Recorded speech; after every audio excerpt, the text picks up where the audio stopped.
இது ஆடி மாதம் இல்லையா, ஆடி மாதம்னாவே எல்லா பொருளுக்குமே ஆஃபர் தான். அதுவும் முக்கியமாக வந்து பார்த்தீங்கன்னா இந்த துணிக்கெல்லாம் ஆடி மாதம் தாங்க. ஒரு சில பேர்லாம் அந்த ஆஃபரில் தான் எடுக்கணும்னு பிளான் பண்ணி வச்சுட்டு இருந்திருப்பாங்க. இன்றைக்கி வந்து பார்த்தீங்கன்னா அன்றைக்கி குழந்தைங்களாம் ஸ்கூல் அனுப்பிவிட்டு சேலம் போகலான்னு தான் பிளான் பண்ணியிருந்தோம். குழந்தைங்களையும் சேர்த்து கூட்டிகிட்டு போகலான்னு நினச்சா சனி ஞாயிறு தான் கூட்டிகிட்டு போக முடியும். அன்றைக்கெலாம் பயங்கர கூட்டமாக இருக்கும். குழந்தைங்கள ஸ்கூல் அனுப்பிவிட்டு திரும்ப சாயங்காலம் வந்ததுக்கப்புறம் கூட்டிகிட்டு போகலான்னா சாயங்காலம் டிராஃபிக்காக இருக்கும். அதனால் வேறு வழியே இல்லாமல் குழந்தைங்களாம் ஸ்கூல் அனுப்பிவிட்டு அதுக்கப்புறம் இன்றைக்கி நானும் என்னுடைய கணவரும் சேலம் போனோம். சேலம் சிவாடெக்கு தான் போயிருந்தோம். சனி ஞாயிறு வந்தால் தான் இவ்வளோ கூட்டம் இருக்கும்னு நினச்சிட்டு பயந்துட்டு வரல. ஆனால் இன்றைக்கி போய் பார்த்தா இன்றைக்கும் அவ்வளோ கூட்டங்க. எல்லா லேடிஸும் என்ன மாதிரியே யோசிச்சிருப்பாங்களா, அடுத்து சனி ஞாயிறு போனால் கூட்டம் இருக்கும், இன்றைக்கி போகலான்னு சொல்லி பிளான் பண்ணி என்ன மாதிரியே வந்து எல்லாருமே கூட்டத்தில் மாட்டிக்கிட்டோங்க. கூட்டம் தான் அதிகமாக இருந்துச்சே தவிர கலெக்ஷன் ஒன்றும் அந்த அளவுக்கு பெருசாக இல்லை. நானும் தேடி தேடி பார்த்தா எனக்கு பிடிச்ச மாதிரி ஒன்றும் பெருசாக இருந்த மாதிரி தெரியல இந்த சேரீயில்.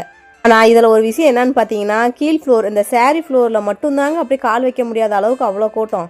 குழந்தை செக்ஷன், அதுக்கப்புறம் இந்த சுடிதார் செக்ஷன், அதுக்கப்புறம் இந்த ஜென்ஸு செக்ஷன், இதெல்லாம் வந்து பார்த்தீங்கன்னா கொஞ்சம் கூட கூட்டமே இல்லை. இதுலேருந்து என்ன தெரியுதுன்னு பார்த்தீங்கன்னா, பெண்கள் வந்து எப்பயுமே அவங்களுக்கு தான் ஃபஸ்ட்டு முக்கியத்துவம் தருவாங்க போல். நானுமே வந்து பார்த்தீங்கன்னா ஃபஸ்ட்டு சாரீ செக்ஷனுக்கு தான் போயிருந்தேன்.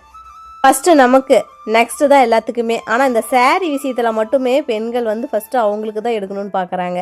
எப்பயுமே டிரைவராக மட்டும் வர மனுஷன் இன்றைக்கி வந்து பார்த்தீங்கன்னா கடைக்குள்ளேயும் வந்துட்டார். என்ன ஆச்சரியமோ தெரியல, அவர் வந்த நேரமோ என்னமோ தெரியல, கால் வைக்க முடியாத அளவுக்கு அவ்வளோ கூட்டம். ஒரு இடத்துல போய் அவர் உட்காந்துட்டு உனக்கு என்ன வேணுமோ நீ பார்த்து எடுத்துடுவான்னு சொல்லிட்டாரு. ரொம்ப நேரம் அவரை காக்க வைக்க முடியலையா, எனக்கு விட்டுட்டு உடனே குழந்தைங்களுக்கு மட்டும் எடுத்துட்டு அங்கேருந்து கிளம்பி தப்பிச்சு ஓடி வந்த மாதிரி வந்துட்டோங்க.